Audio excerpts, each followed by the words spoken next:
एक बार एक श्रोता ने स्वामी राम सुखदास जी से पूछा, आप भगवान को याद करने की बात कहते हैं तो कम से कम हमें भगवान के दर्शन करा दीजिए।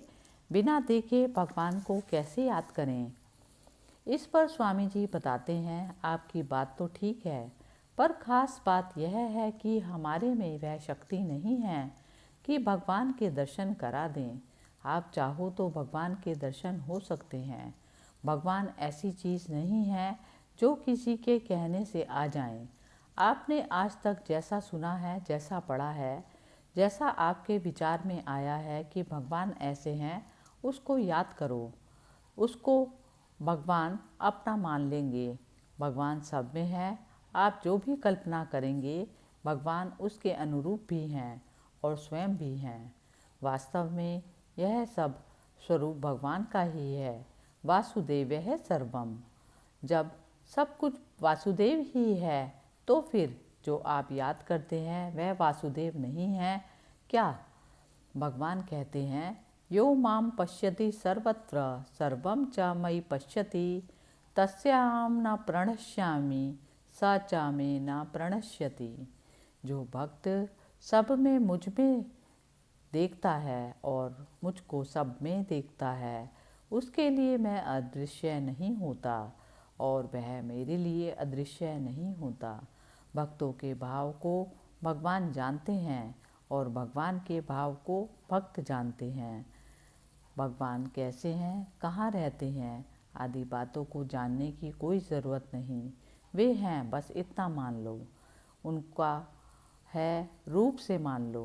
वह है रूप में, सब में है। ईंट, चूना, पत्थर, पशु पक्षी, मनुष्य आदि सब में जो है दिखता है वह भगवान का ही वाचक है। मुक्ति के लिए कर्म नहीं करना है, बल्कि कर्म करने का वेग शांत करने के लिए कर्म करना है। कर्म करने से कर्मों से मुक्ति नहीं होती। भगवान के शरण हो जाओ तो मुक्ति हो जाएगी। जो कुछ करें केवल भगवान के लिए ही करें। एक ही धुन लगा लें, हे नाथ मैं आपको भूलूं नहीं।